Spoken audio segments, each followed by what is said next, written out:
What's up, gangsters? Let's get right into part 3 of this adventure. So, you may have noticed that in the title of episode 1 that this is called the Foil Adventure. Yeah. Well, that's because, I have gone full stupid and decided that I'm going to foil this. Yeah. Why would I do that? Well, because I have done little bits and pieces of foiling in the past, and I love it because it is the only way. I mean, real aluminum is the only way to get something that truly looks like aluminum. And, there's craftsmen out there who've done some amazing things with lithoplate, which is just very thin, dead soft aluminum sheet. It's a little bit thicker than aluminum foil, and I didn't want to go there. And I just have not ever tried to foil an entire thing. So I thought, well, you know what? Why not do a Mustang? Because the truth is, it's only the fuselage we're worried about because of that whole paint thing that goes on with the wing that we'll get into talking about later. Well, yeah, this still was probably pretty stupid because, I should have picked something like an F86 or an F104 or an F100 or something for my first foiling in anger experience, because this not going to be easy. There's going to be some places where it's just going to be next to impossible, like around this radiator scoop and some other places. And what I'm going to do is what I've learned that some of these gurus who have done it also do, which is it's a blend of paint and foil. So in places where you don't care, like the inside of this scoop, or places where you're not going to see it, places where you just can't do it, then you use your best effort at metallic paint. So this will also be a little bit of an exercise in doing some bare metal painting. I've got some new stuff here on the workbench I'm going to try out. This Super Chrome Silver 2 from Mr. Color is something that Carlos Starton is really stoked about. And look, as a rule, anything Carlos is stoked about, you should be stoked about too when it comes to scale modeling, because the dude's a world-class guru. And he says that this behaves pretty much as a regular lacquer paint. You would, everything you would expect from it, durability in particular, but it's buffable, which is completely mysterious to me. But he showed some nice results with it, and so I'm going to be checking this stuff out. I also have a couple of other options where I will use either AK477 chrome, maybe K-Colors chrome, I don't know. Those are pretty good options for those areas that I just can't get to otherwise. But for the part that actually going to get foiled, I've been doing some experimenting and some test work, and I'm pretty pleased, at least I was a couple of days ago, last time I looked at this, with the results that I'm getting and what I'm learning. And I have learned a lot already, and I'll whiz through it real quickly. But look at this, all right? That's a pretty good representation at scale of what a sheet of all Clad would look like straight out of the factory. Reflective but not polished, so it's got that kind of cloudy look to it. If what I said just said confuses you about all Clad, so here's the deal: the paint is all Clad 2, and the reason it's called that is because it's a ripoff of the name of the actual product, which was all Clad, and that's a product that was created back in the 30s, I think, by Alcoa, Aluminum Company of America, and what they were doing was basically taking aircraft grade aluminum, 24ST, which I think means it was a 2400 series aluminum, means it's alloyed with zinc, blah blah blah.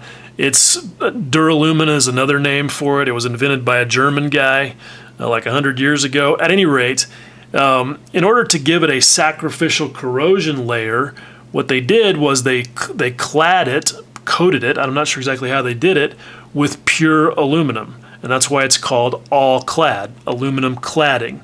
And that's what the skin of pretty much every American aircraft from 1930 to 1960 maybe, military aircraft anyway, was made of. And this is what it looks like when it's brand new, pretty much. I mean, I've still got some scratches and things in here, so not perfect.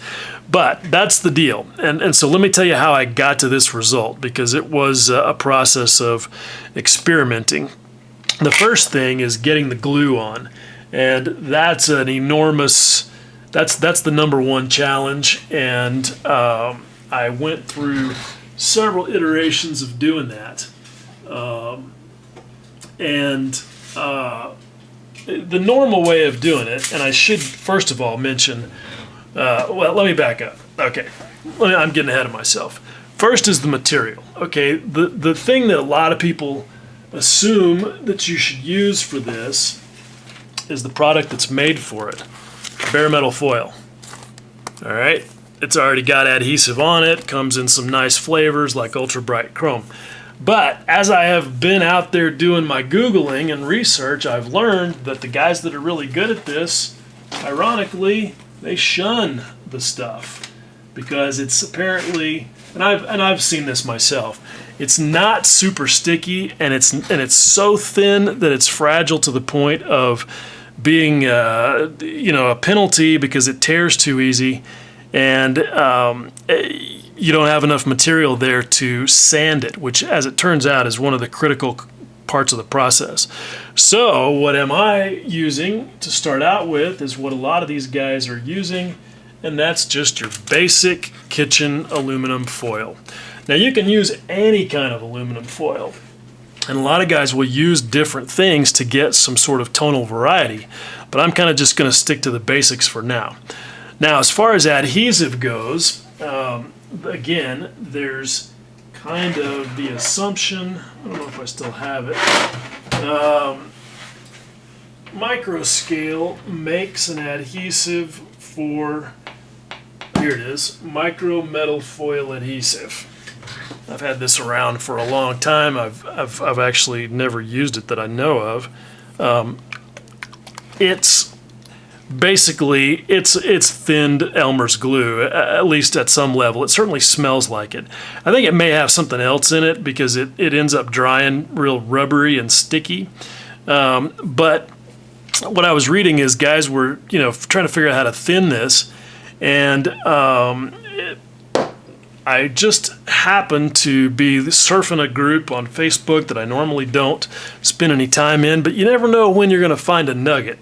And a dude had done a foil job and didn't apparently even know this existed. And so he found this and bought it, and he said it was working great. And he had kind of gone through some experiments, and he was thinning it. Now, the standard way of applying it is to brush it on. And the gurus pretty much all agree that's not going to work for you because you will get brush marks and they will show, because every little thing that's underneath this foil, specks of dust, hairs, phlegm, bench fairy dander, whatever it is, it's going to show when you burnish this down. And so some guys are using like squeegees or whatever to try and spread this on the foil, and they're doing all kinds of things with laying it flat and taping it down, and just none of that made sense to me. I'm like, why don't you just airbrush it on there? Surely you can do that. You can airbrush anything that you can get thin enough. And so I set about to try and figure out how to do that, and my first attempts were pretty unsuccessful. You can kind of see on these pieces how splotchy it turned out. Like that, you can see. And those splotches may not seem like much, but trust me, they'll show through. And you can see that on this first section that I burnished. You can see how kind of textured it is and kind of uneven and just generally shitty looking. Not acceptable at all. And so I tried adding flow aid, I thinned it, none of these methods were working well at all. The results were just not good. And so I did some more research, did some more reading, and one guy was kind of said some things that made me think maybe thicker is actually the answer. Maybe go the other direction instead of just doing that automatic thing of always thinning stuff before you spray it. So I took this this stuff here straight out of the bottle, and you can kind of get an idea. Well, this lid has proven to be very problematic. Basically, this line, it's glue. It's a bottle of glue, right? Duh. So the liner glues itself. Anyway, I'm not going to bother getting it off there, but that thing glues itself on there every time I screw the cap on. But it's about the consistency of like whole milk. And I was like, I can spray that. If you can spray Stynel Res, you can spray that, right? So I did, and I sprayed it on. I super misted it on, and I did about 5 layers. And I'm using this thing. This little ep293 is good for this kind of stuff where you really only need single action. And again, I wanted it to be easy to clean because I didn't know how bad it was going to goop the thing up. And as it turns out, it's not bad at all. It's not a big deal to clean it out. So this works pretty good. But you talk about nozzle clog, holy shit. I mean, this makes the tip dry nozzle clog you get from stuff like Vallejo look like amateur hour. But a Q-tip with some alcohol on it takes care of that. And I just very lightly misted about 4 or 5 layers on, and you can see I got a really nice even coating on here. You can tell where it's not and where it is. It still looks kind of cloudy, and it just worked super good because I got a really uniform stickification, whatever you want to call it, on this thing. I still had some bits of phlegm underneath it, and I'll get to what I did about that momentarily, but bottom line is I think this is the way to deliver the glue, and there's no reason for me to even think about using that, so in the trash it goes. So this stuff has been sitting around for a few days, and it may not even work now. I'm not really sure. One thing nobody has said is how long can you leave the foil laying around after you apply the glue before you use it. I don't know. I have no idea. So this has been, I think now 3, maybe 4 days, and it feels sticky. But is it still sticky enough? I don't know. I want to find out because I'm going to burnish it on here. And now the problem, one problem anyway, with leaving it laying around is you don't want to leave it face down because it'll stick to whatever you lay it on. You don't want to leave it face up because everything will stick to it. So this has got, you know, bits of garbage in it that are going to be a problem. But at any rate, the thing that I learned too is, you know, clean everything off with isopropyl alcohol before you go about sticking the foil on there. And use a little bit of masking tape to cover up stuff you've already done. At least some very detacked masking tape. Just something to keep your new foil from really grabbing onto your previously applied foil, because you don't want to create problems when it comes time to get rid of the excess. Because what you're going to do is, like, if I want a piece that goes from this panel line to, say, all the way over here, then what I need to do is overlap, obviously. And then you'll come back and trim it. So you're going to have some excess that you have to peel off, and while you're doing that, you don't want to peel off everything else. So let's see if this is even going to stick.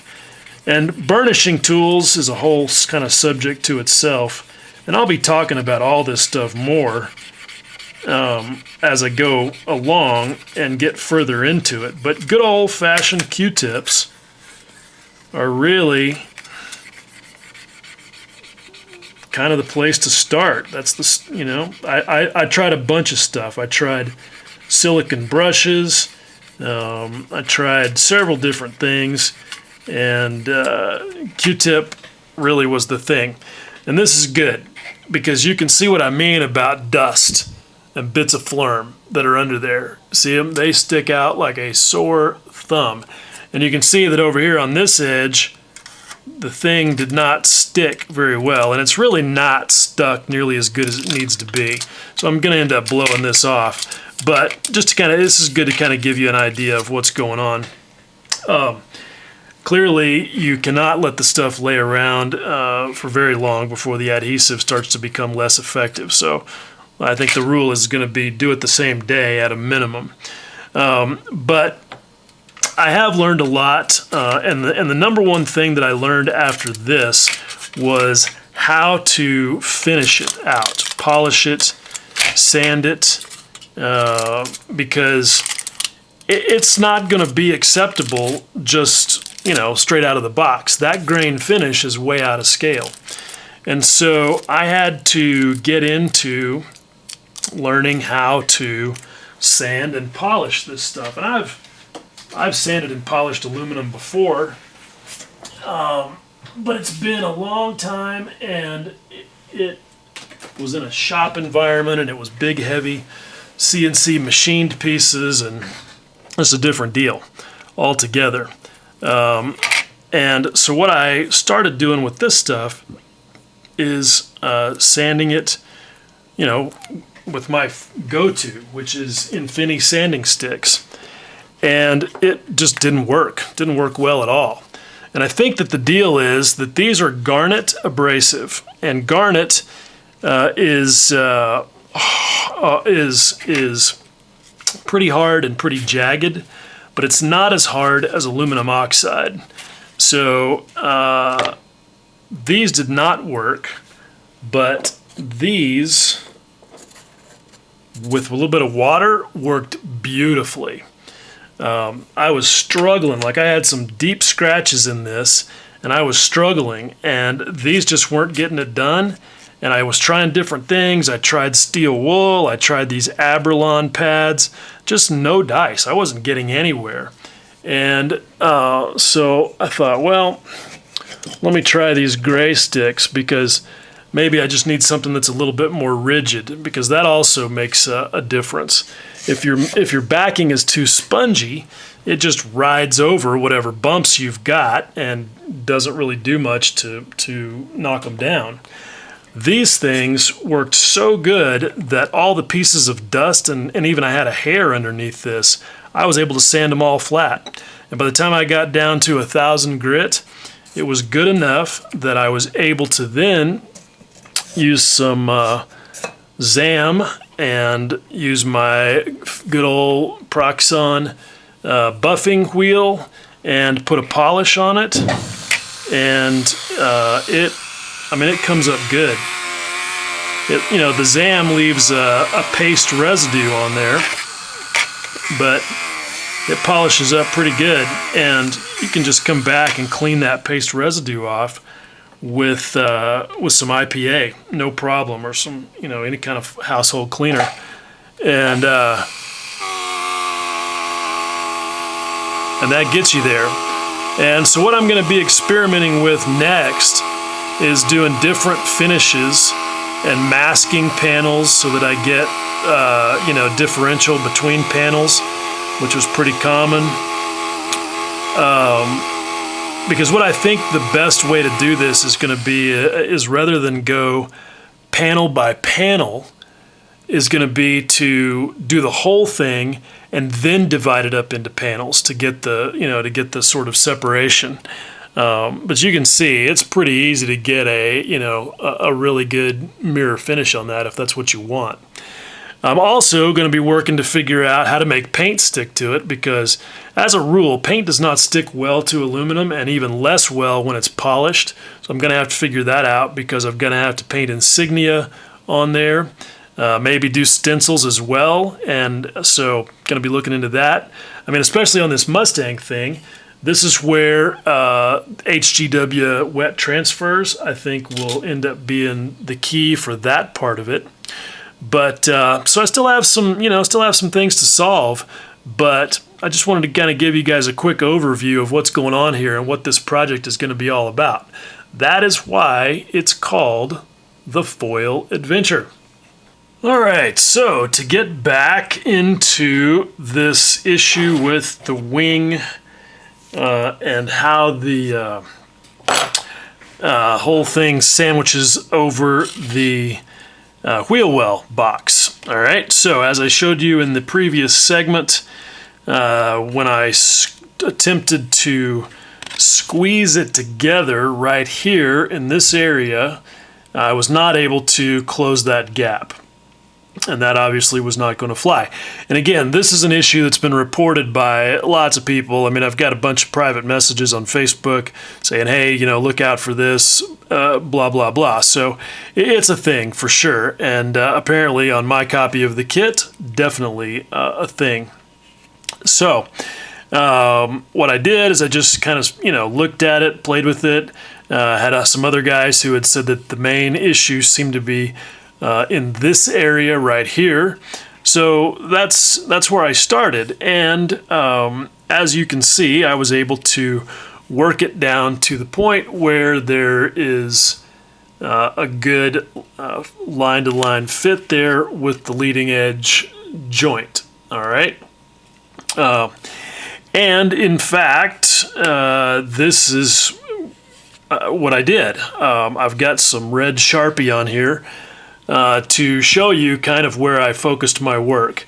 I had to do quite a bit of filing. This is where a good, clean, sharp 6-inch bastard file is very handy and very efficient. And I just started working this corner down, and I felt like I had to take quite a bit off, but it really wasn't. I just was sneaking up on it. And this is kind of the shape of the area that I ended up dealing with. I also found that there was a bit of an interference on the front face of this little piece right here. Didn't have anything to do with me, having excessive super glue or anything like that. It just had to. It was just a little tight. And all along this corner of the box right here, I had a little bit of interference with that lip inside of the upper wing piece. So those are all the areas that I did my work, and I feel like it was relatively straightforward. And so now what I want to see, now that I've got it all pretty firmly taped to the fuselage, I want to look at it beforehand on this side as well. So that we can see, don't ever assume that these issues are the same both left and right, because it just may not be the case for whatever reason. And it is definitely better, I think, on this side, all right, because I can squeeze that together better right there than I could on the left side. So that's hopeful. Shows me that I don't need to just immediately bail in there and start whacking material. All right, but I'm having to really put some pressure on it to close it up right there. So I will work on that and get it to match up. Now, one thing that may, sort of be a result of the law of unintended consequences is, okay, so I have this pretty well snugged up to the fuselage here. And this top piece is firmly against the lower piece. But look at the wing root joint, all right? There's two issues going on there.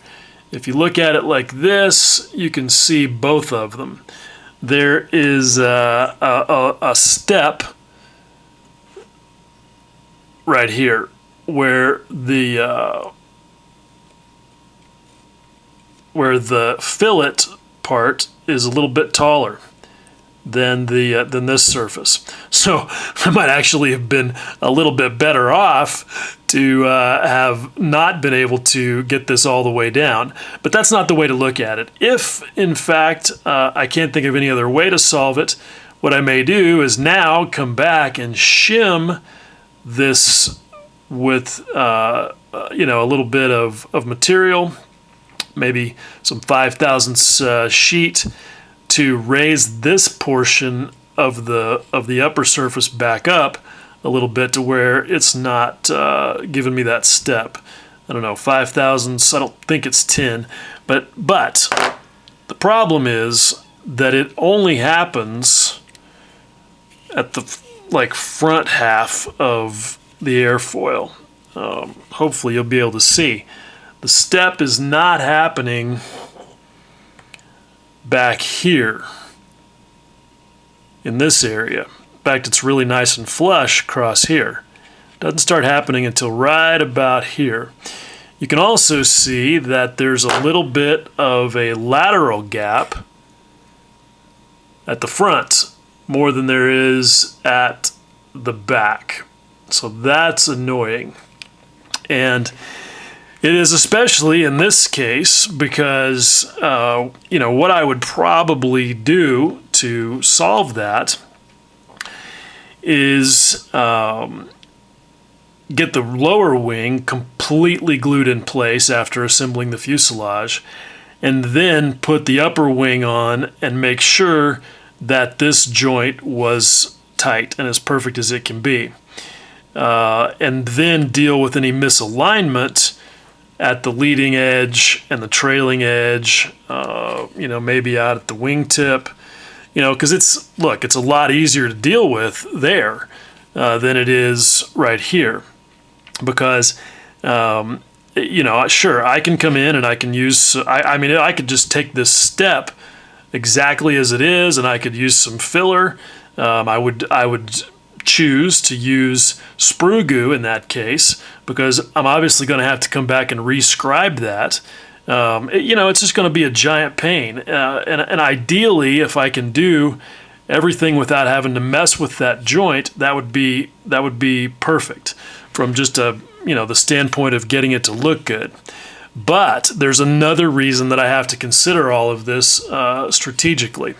All right, and it gets back to what I already talked about, the foil thing, okay?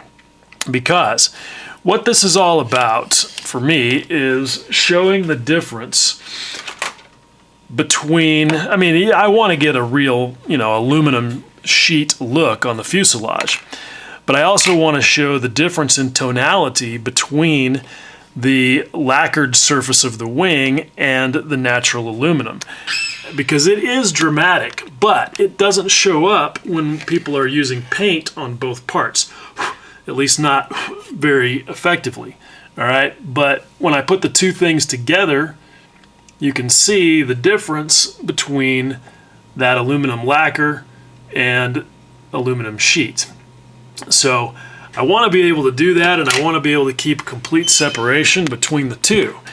And so ideally, I will deal with the entire wing as its own piece before I attach it to the fuselage, which ideally I would have already done all of the foiling and so forth on that, because that gives me a perfect separation right here where it happened on the real aircraft, because that's what they did. The wing was assembled and painted and all of that before it was attached to the fuselage. And so that's where the separation occurs between the aluminum sheet and the lacquer paint, and I want to replicate that. But I don't know. I may have to reconsider that as my absolute goal, because I don't want to do all of that at the expense of having a good joint here at the wing root. And if I had to do it, I could, at least in theory, foil up every part of the fuselage except these panels right in here, because they're going to be separate pieces of foil from everything above it anyway, just because of getting it to conform to that surface, I think. And so I could save all, do everything except that, get the wing on there, deal with the joint however I have to, do a mask right there, and then spray all of this in lacquer, and then finish the foil last. And I may have to consider doing that on at least part of it anyway, because, all right, and this is going to be difficult. I don't know. This may be one of those things where I end up having to compromise and paint with aluminum paint instead of doing foil, because this piece right here, okay, this piece here, this is one piece, and I don't know, now that I'm looking at it again, it's kind of goofy because it really is, this is all one piece that wraps around like this. If you look at a photo of a real Mustang, this line right here doesn't happen. So it is actually supposed to be down here where they've given you this panel line. Either way, this little bit of it right here does not exist on the real thing. So I've got to deal with that joint no matter what. So yeah, I'm going to be spending some time strategizing and thinking about how I'm going to accomplish all that once I get to it. Got a little bit of time to figure that out though. So at any rate, it is what it is. One thing that I want to do when I get ready to put the wing on, if you look in here, you can see that the wing mates up really nicely against this part of the fuselage internal right here. Okay, that's the fuselage, that's the wing. Okay, the problem with that is that when you do it, okay, the thing does not naturally go in there such that it's flush right there where that ridge is. Okay, you can see, hard to see from that direction. In other words, this surface of the wing is supposed to be flush with this ridge right here, and it doesn't automatically do that. It actually, on mine, when I put it in there, it ends up being goofy like that. And yeah, you can solve that by just sticking something in there and moving it and popping it into place. But I'm thinking about just putting a couple of pieces of evergreen on the fuselage portion right there so that it forces that wing down to the correct location. And I think I'm going to also maybe take up a suggestion from one of the guys in the questions that have already started popping up on the video, and put some little tabs of evergreen inside these fuselage halves to make them easier to line up, and I'll show you those when I do it. But before I move off of all of that, let me back up a little bit, because this issue with this wing thing and several other of the things that I've seen that I think I mentioned, like, this slot tab fail inside the wheel well box. From what I'm seeing in the comments on Facebook, there's like maybe half of the people building this kit are seeing these issues. Take your pick as to which one it is. Half are seeing the issues and half are not. Those may not be the exact numbers, but point being it's not universal. you don't find every single person who's building the thing saying, "Oh yeah, that's happened to me." There are other guys who are saying, "No, I haven't had that issue at all."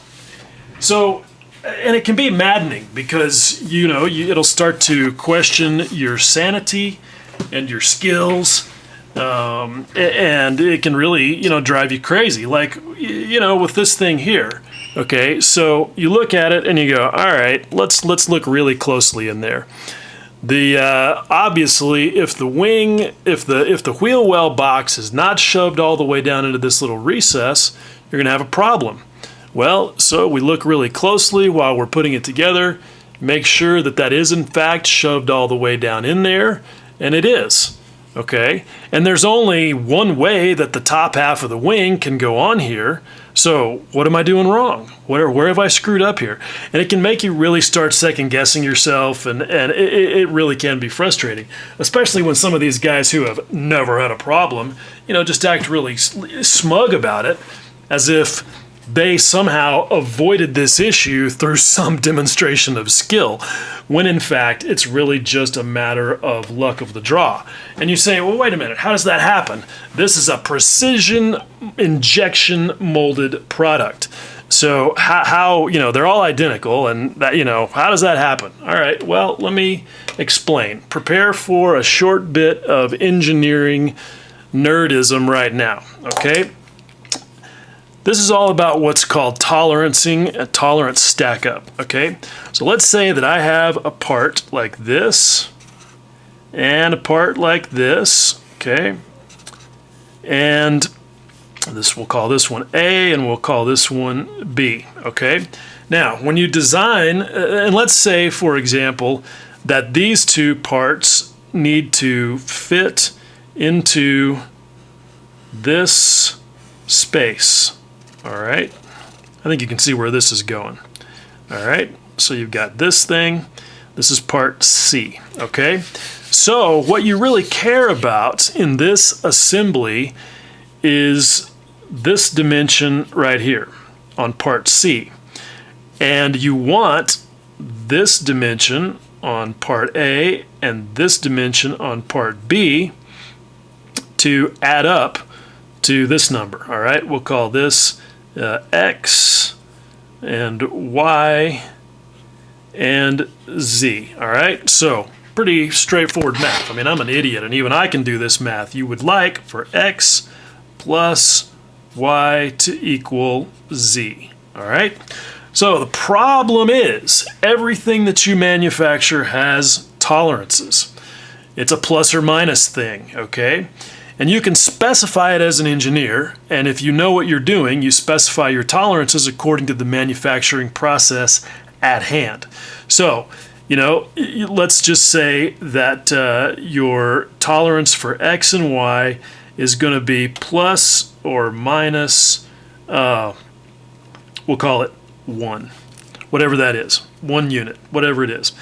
Okay, ideally, since A and B are being made the same way, the tolerance on that will also be plus or minus 1.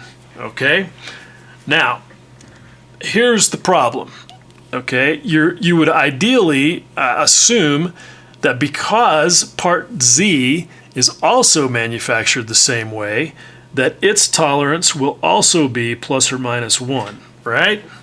Nah, it's not. Not only is it not, but it cannot be. And this is, this is where a little bit of math and so forth that would totally put you to sleep and that I would probably screw up comes into play. But the bottom line is that this just can't happen. And so if you design this thing on your CAD screen and you say, all right, this looks pretty cool, I can make these two parts go together and then fit right into this space right here, and everything will be golden and I will be the hero of the model kit manufacturing world, right? Yeah, it's just a bad assumption.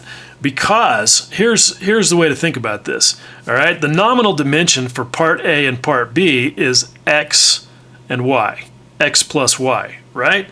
But what if each of these parts is at its worst case oversized?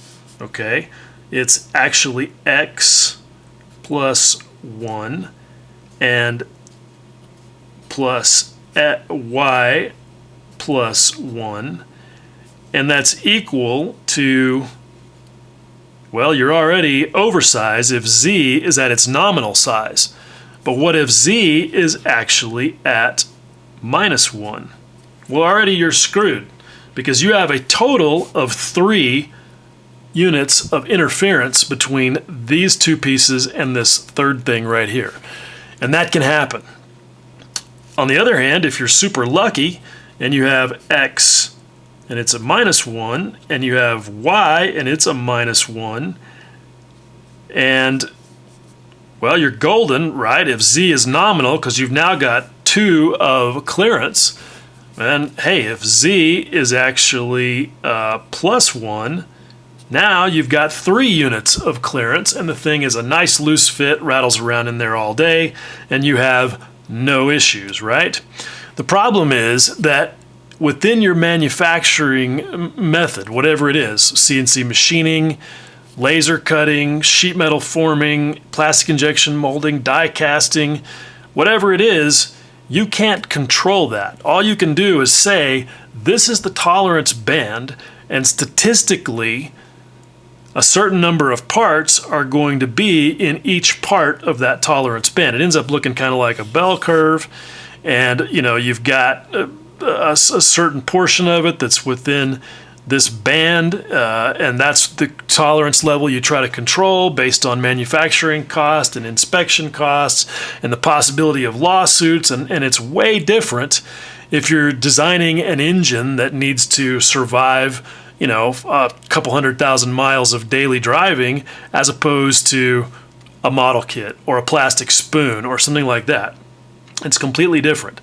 It's based on the product, it's based on the manufacturing process, but the bottom line is that if you don't pay any attention to any of this stuff, and you just say, okay, this looks good on CAD, and these pieces can fit line to line with these pieces right here, well, half the guys are not going to have a problem, and half the guys are going to have a problem. And that's what you see happening here. Because with this thing, these are injection molded parts. So if they designed this thing in CAD so that it's a perfect line-to-line fit between the upper surface of this thing and the bottom of this thing and the top of this thing and the underside of this thing, and you get process variation because of plastic shrinkage, different, cooling times, slightly different blends of material, whatever it is, process variation comes in a bunch of different forms. That's why they call it variation. And you end up with this thing is the thickest it can be, these pieces are the largest that they can be, and this thing is the thickest that it can be. Then that's how some of us end up with this little gap right here at the front of the leading edge.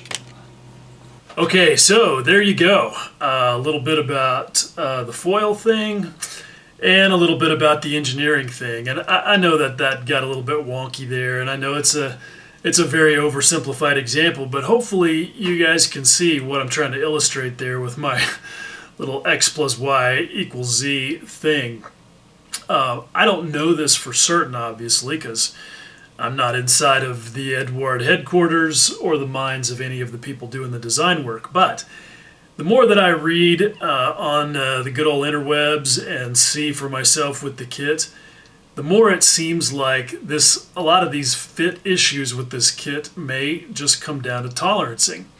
And what I was trying to illustrate there with my little back of the napkin example is that if you design something line to line, basically where everything fits directly on contact and you don't allow any clearance in there to make up for manufacturing slop, because there's always manufacturing slop, then you are basically just, rolling the dice. And I think it's why, some guys will see issues with fit and others will not. And I hope that the other message that you see there is a kind of two-part thing. If if you see somebody who declares that they've never had a problem with the fit on this kit, that's great. That doesn't mean that they are some kind of super craftsman, and they shouldn't be thinking that either. It's more than likely that they just got lucky, because the distribution of sizes of the parts in question is random, and it falls within a statistical scattering, kind of like I was saying with the bell curve thing.